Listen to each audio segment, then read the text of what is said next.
Feliz sábado a todos. Feliz sábado. Eu agradeço o convite, primeira vez que estou aqui, e sinceramente eu estou impressionado com essa igreja. A última vez que eu vi um púlpito tão florido, preste atenção, 1998. E não fui eu que fui pregar na igreja, foi Eclair Hercules, uma cantora da Adventista. Então, achei muito bonita a igreja de vocês. Eu vou convidar o irmão, liberar aqui a plataforma, colocar ele para ouvir a mensagem. Hoje eu trouxe uma mensagem muito especial, mas a primeira vez que eu venho na igreja, eu geralmente procuro saber como é a temperatura dos irmãos, né? Será que os irmãos são fervorosos? Então eu vou fazer o seguinte, eu vou dizer assim: este é o povo de Deus, e vocês vão responder o quê? Esta é a casa. Vamos lá fazer um teste?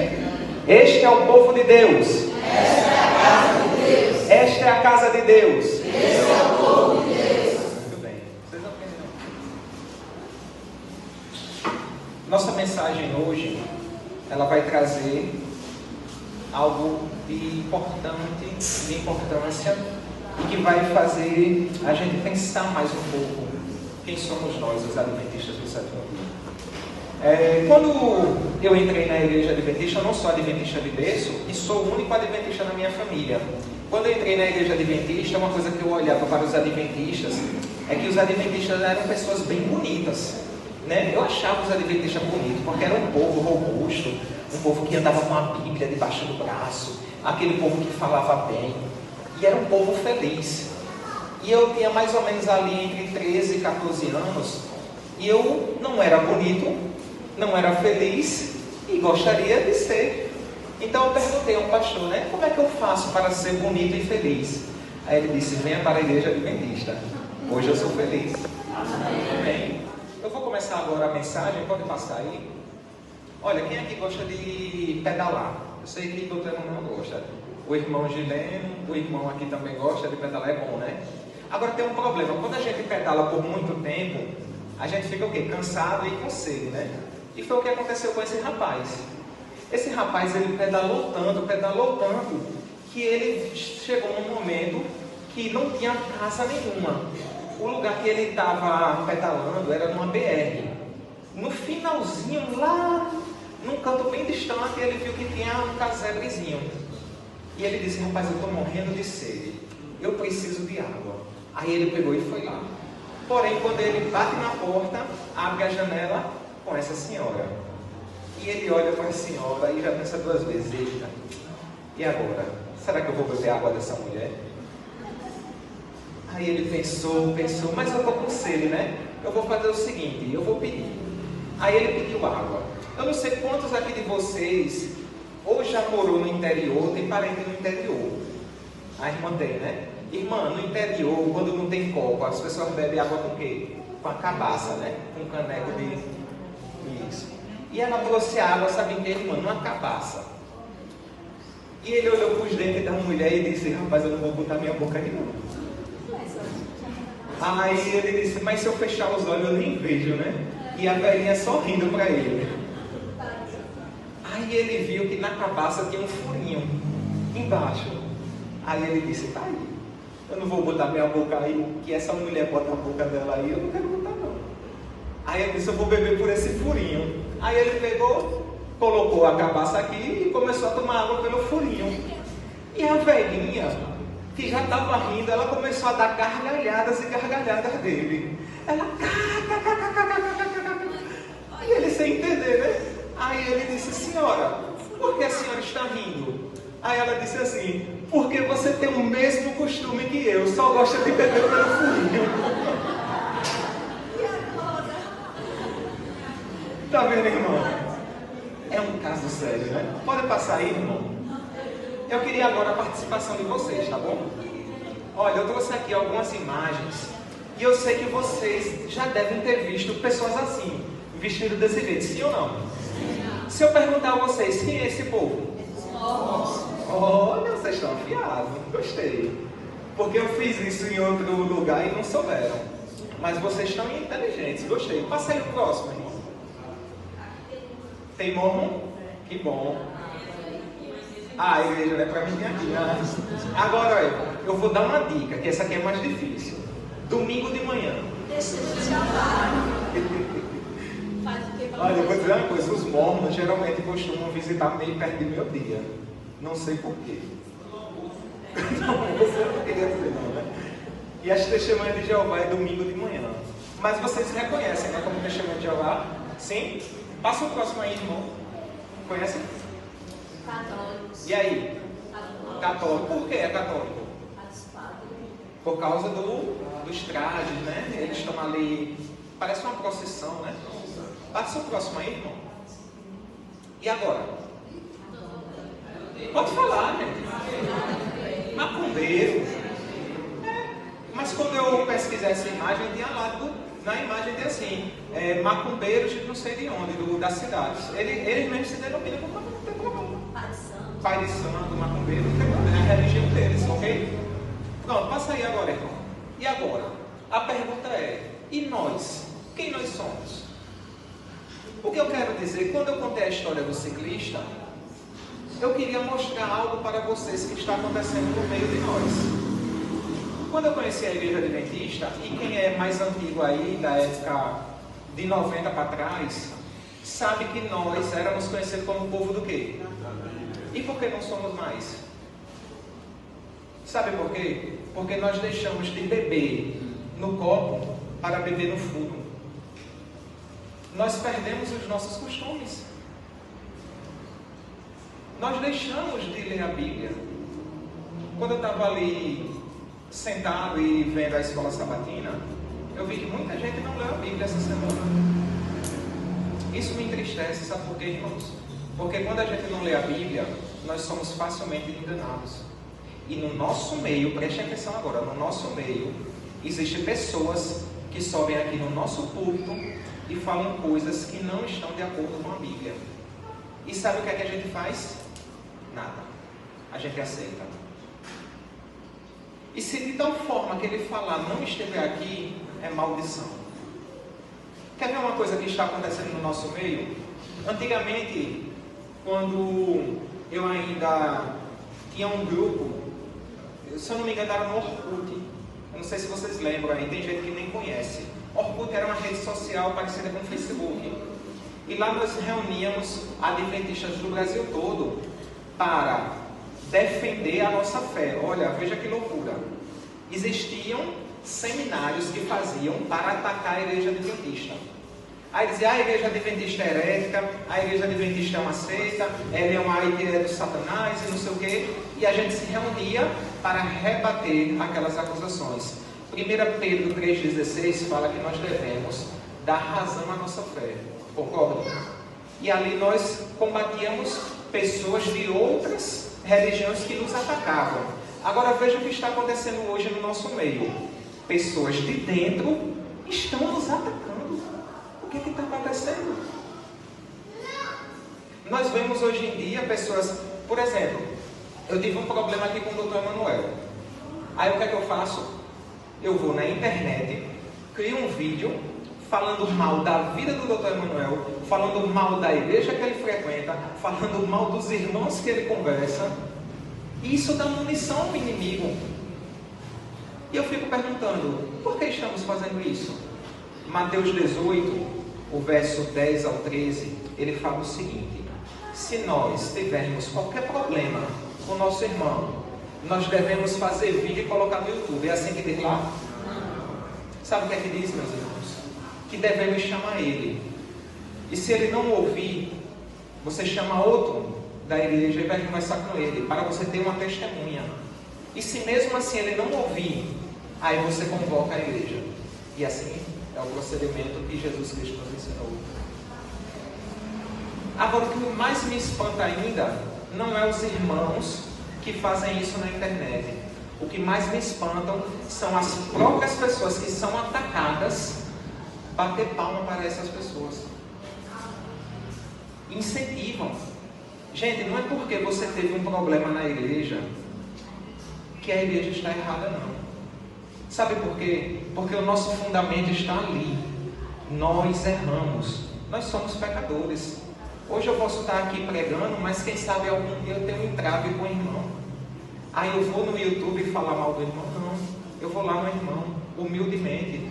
A Santa Ceia serve para isso. Devemos mais prestar atenção e nos atentarmos. Passa aí, irmão, por favor. Eu separei aqui um pouco da nossa história para eu mostrar como era que os pioneiros, os fundadores, faziam diante das dificuldades. Eu vou tentar entregar no horário, eu sei que eu tenho pouco tempo, mas se passar um pouquinho, perdoe, tá bom? Mas vamos lá. Primeira doutrina que eu trouxe, santuário, o sábado, volta de Jesus, morte e ressurreição. Passa aí para mim, irmão, rapidinho, que eu quero... Pronto. A doutrina do santuário, todo mundo aqui já ouviu falar, certo? Todo mundo já leu de alguma forma ou sabe alguma coisa. Mas quando a gente para pensar, essa é a principal doutrina da Igreja Adventista. Muitas pessoas pensam que é o sábado, né? Mas a principal doutrina da Igreja Adventista é o santuário. E ela é única e exclusiva nossa.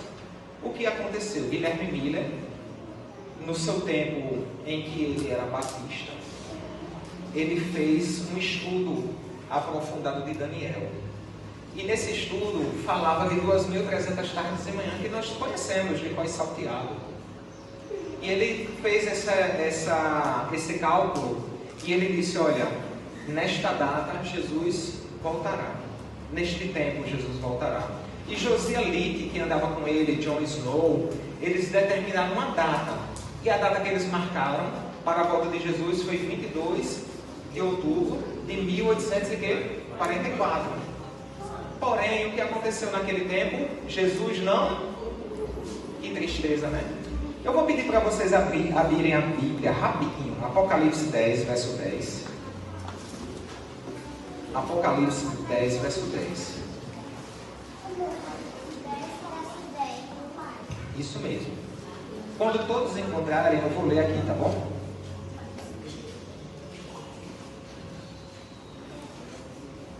Todos encontraram? Amém ou misericórdia? Amém. Vamos lá orar rapidinho, porque a Bíblia está aberta. Oremos. Te louvamos, Senhor, porque o teu livro foi aberto. Que o Senhor derrame o seu Santo Espírito para que possamos compreender a tua mensagem para essa manhã.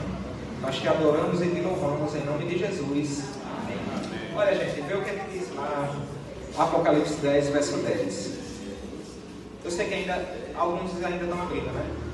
Eu vou ler aqui para vocês, tá bom? Ele diz assim: aí peguei o livrinho da mão do anjo e o comi. Na minha boca ele era doce como mel, mas depois engoli, o meu estômago ele ficou amargo. Vocês entenderam que a mensagem de 1844 é a mensagem de Apocalipse 10:10? Quando ele tem a revelação, ele faz ali o estudo da profecia, ele se agarra àquilo e ele descobre: Jesus vai voltar. E aquilo é doce para ele. Quando ele pega o livro que ele come, é muito doce. A mensagem é doce. Quantos aqui nessa geração não gostariam de ver Jesus voltar? Levanta a mão, só para eu ver. É muita gente, né? Eu também gostaria. E eu tenho fé que ele voltará na minha geração e na sua. Amém? Porque nós estamos trabalhando para isso. E quando ele pega esse livro que ele come, ele é muito doce. Mas quando dá a data de 22 de outubro de 1844, Jesus não. E ele se decepciona. E ele vê o quanto aquele livro é amargo. Isso aí gerou uma revolta em muita gente. Muita gente que tinha vendido suas casas, seus carros de boi, que naquele tempo, né, era carro de boi, não era carro que girava a manivela lá. Eles venderam seus bens. Eles não viram Jesus voltar. E a decepção foi enorme. Muita gente se debandeou. Aí olha o que Josias Little, que andava com Guilherme Miller, escreveu. Olha que mensagem triste. Ele disse assim. Ele escreveu uma carta e disse assim: o dia é sombrio por aqui. As ovelhas estão dispersas e o Senhor ainda não voltou. Quando eu li isso pela primeira vez, me deu um nó na garganta. Porque eu me imaginei naquele tempo. Eu me imaginei com aquele povo do advento, pregando essa mensagem, falando, investindo todos os seus recursos. E Jesus não tinha voltado. E o que é que acontece no nosso meio? é que esse ator aqui, que todo mundo já ouviu falar sobre ele pega e agora sai para convencer seus irmãos a voltarem e reexaminar o quê? As Escrituras. Ele não saiu junto. Veja o papel de um verdadeiro remanescente. Não é no primeiro problema sair da igreja ou falar mal dela. Isso aqui é a menina dos olhos de Deus. Foi Deus que instituiu. Aqui é um ministério profético, meus irmãos.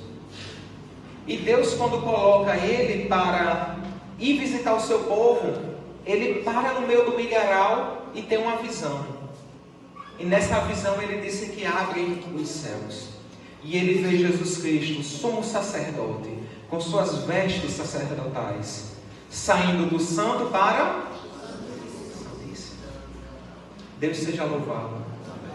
Vocês entenderam que do erro pode partir para o acerto? Eles erraram o evento, mas não erraram. Perdão, eles erraram a data, mas não erraram o evento. O evento dizia que Jesus saía do santo para o santíssimo. Lá em Hebreus 11 nós lemos isso. Meus irmãos, que felicidade foi restabelecida naquele tempo. Que alegria você poder ver que não é pelo primeiro descontentamento que temos que devemos desistir. Devemos permanecer firmes, como Ellen White disse, pelo que é reto, ainda que caiam os céus. Nosso fundamento está aqui nas doutrinas. Passa aí o próximo, que eu quero falar com vocês sobre a questão do sábado. Abram aí a Bíblia de vocês, Êxodo 20. Já está terminando, viu, gente? Só são 4, esse é o segundo. Êxodo 20.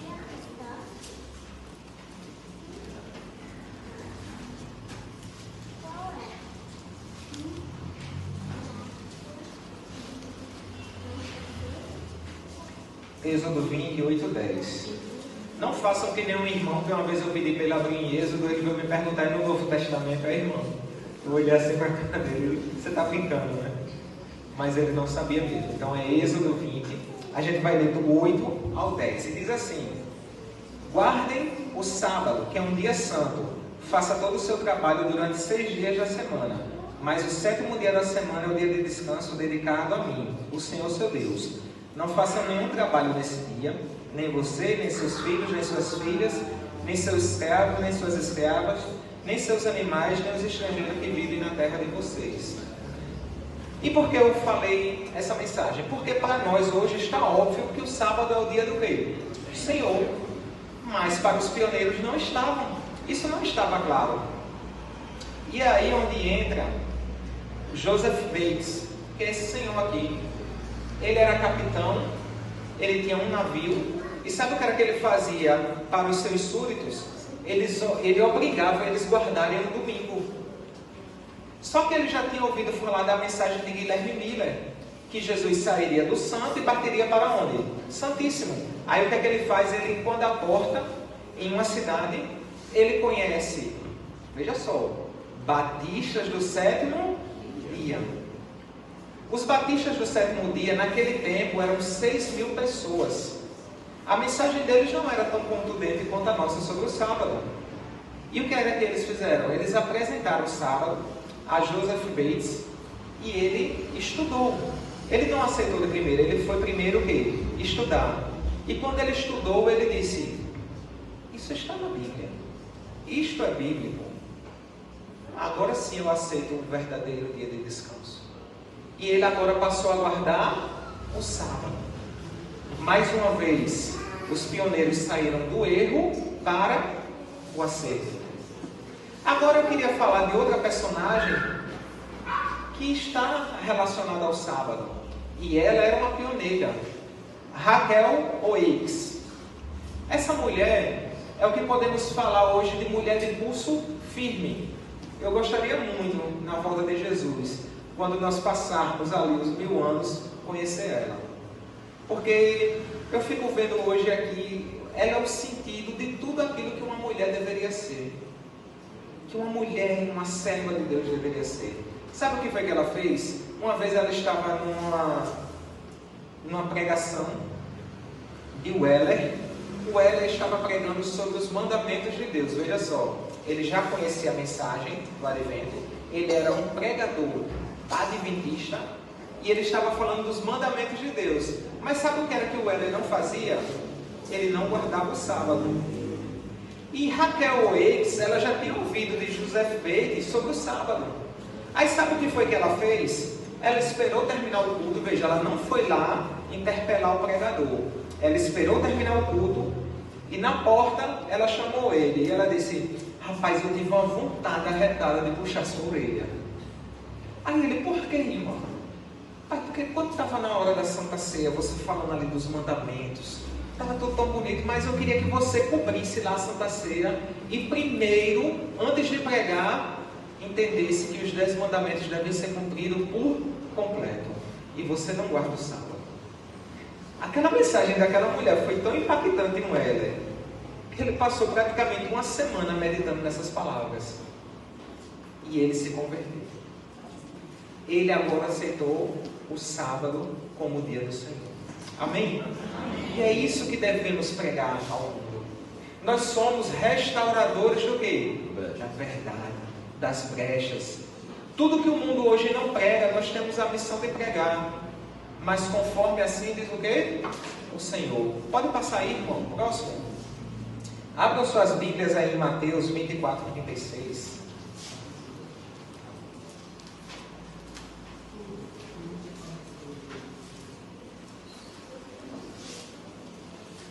Mateus 24, 36.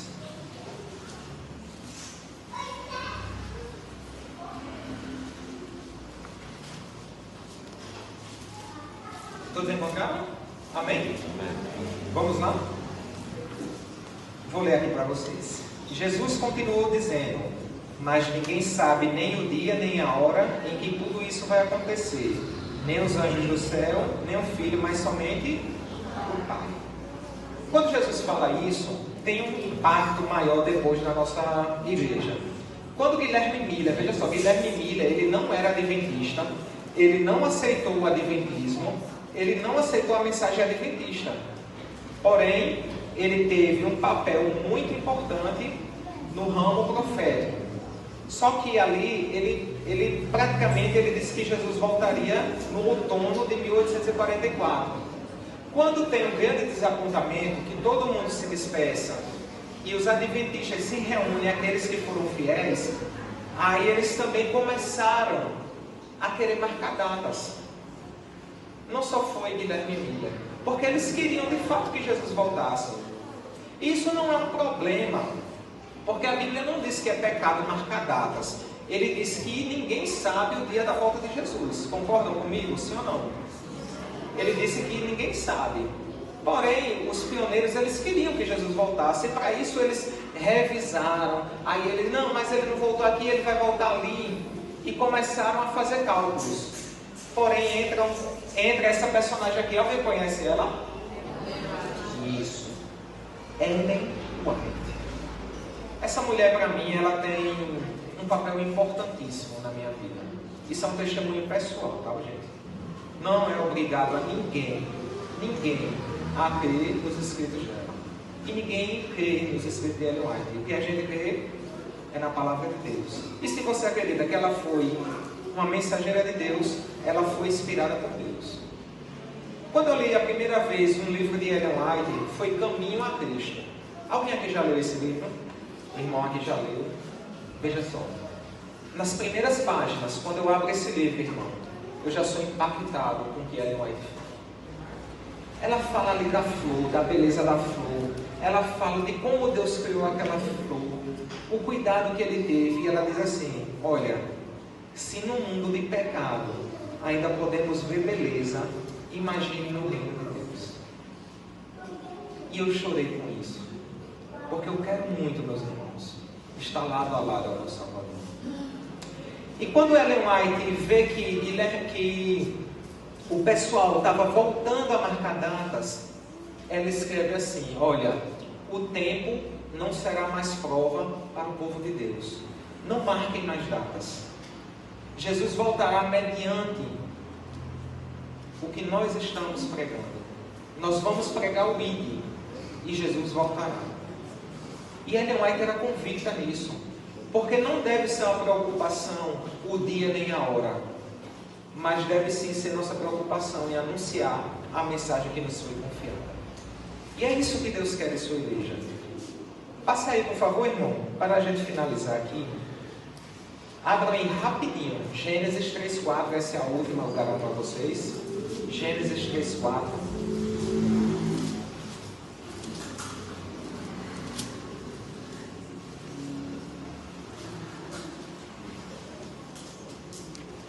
Gênesis 3, verso 4. Alguém gostaria de ler? Pode ler.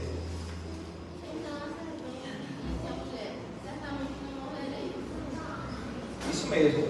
Então veja que a serpente disse à mulher assim: olha, se você comer desse fruto, você não vai morrer. Isso, na minha concepção, é a primeira mensagem espírita dada ao mundo. E o que é que isso tem a ver com morte e ressurreição de nossa doutrina? Ellen White, ela cria que quando a gente morria, se a gente fosse bom, a gente ia para onde? O céu. E se fosse ruim, ia para o inferno. Mas por quê? Porque isso estava arraigado nas mensagens que eram pregadas naquele tempo. Só que ela começou a pensar: ora, se Deus é um Deus amoroso, se Deus nos ama, como é que Ele vai condenar uma pessoa que pecou? Digamos, você nasceu 30 anos, você morreu. Aí você pecou durante esses 30 anos. Como é que você vai pagar o resto da eternidade por uma coisa que você pecou 30 anos? Então ela começou a estudar. E ela viu que no próprio Gênesis diz que quando Deus forma o homem é pó, mas o quê? Fôlego. E se torna alma vivente. Então ela se interessou pelo assunto e descobriu que a imortalidade, ela não é apta aos humanos. Apenas quando Jesus voltar e trazer o galardão, que é a recompensa de cada um. Porém, no tempo de Ellen White, mais ou menos em 1866 por aí, começou a criar um bochiche em uma casa, onde dizia que nessa casa existiam batidas misteriosas. E todo mundo ficou assustado. E quando foram entrevistar as irmãs que ali moravam, vocês podem pesquisar aí depois, irmãs Fox. Elas diziam que essas batidas eram produzidas por espíritos, e que eram antigos espíritos querendo comunicar-se com as pessoas. Eram pessoas que já tinham morrido e agora gostariam de se comunicar com os seus parentes. E Ellen White, de pronto, ela disse: isso aí não é produzido por espíritos, isso aí é produzido por Satanás. E todo mundo deu Ellen White: não é. E foram lá e viram que as irmãs faziam ali uma mesa redonda, aquela mesa se tremia, as batidas começavam nas portas e todo mundo ficou assustado. Porém, foram investigar mais a fundo. E essas irmãs recebiam tanta mensagem de morte que elas acabaram dizendo: não, nós que produzimos essas batidas. E Ellen White, naquele tempo, por muita gente, ficou parecendo que era uma mentirosa. Ué, Ellen White, você não disse que era Satanás? Como é então que as irmãs dizem que são elas que reproduzem as batidas? Só que nós sabemos que o tempo, ele é implacável. E um tempo depois, essas irmãs voltaram a fazer as mesmas coisas. E ali fundou o primeiro centro de espíritas pós-modernos. Se hoje você for nos Estados Unidos, aonde essa casa ainda existe, lá tem uma placa enorme e diz aqui, assim: aqui foi fundado o Espiritismo moderno. E eu pergunto a vocês, estava ela certa ou errada? Então, quando a gente sai do nosso erro, a gente pega a Bíblia, a gente tem uma mensagem poderosa em nossas mãos. A gente sabe quem é o nosso Redentor. E como Jó disse, que mesmo que morresse, Ele veria o seu Redentor, nós também deveremos ter essa mensagem em nossas mentes. Para finalizar com vocês, meus queridos, eu faço um apelo que Ellen White naquele tempo fez. Ela era uma senhora bem franzina, quem conhece a história dela sabe que ela levou uma pedrada apenas com 14 anos e ela ficou debilitada. Porém, em uma de suas pregações, ela segurava uma Bíblia de mais de 2 quilos em sua mão e ergueu bem alto, num lugar onde tinha mais de 2.000 pessoas. Naquele tempo ela não usava microfone. E ela disse em alto e bom som: recomendo, caros leitores, a Bíblia, e somente a Bíblia, como nossa única regra de fé. Que Deus possa nos abençoar, que essa seja a nossa única regra de fé, e que o Senhor a cada dia nos fortaleça, para que saibamos que nossa base, ela é firme, porque provém de Deus. Que a cada dia essa igreja se fortaleça no Espírito Santo e pregue a mensagem que foi nos confiada. Meus irmãos, eu já passei por várias igrejas, já preguei, já dei palestras, e quando elas veem uma adventista, elas sabem que nós temos sim uma palavra poderosa. E eles dizem: olha, eu admiro a música de vocês, eu admiro o jeito que vocês conduzem o culto de vocês, e eu admiro a perseverança que vocês têm na mensagem que vocês confiam. Nós não estamos nesse mundo à toa. Nós viemos aqui dizer verdades, e essas verdades vão ser ditas, ainda que caiam dos céus. Que Deus nos abençoe.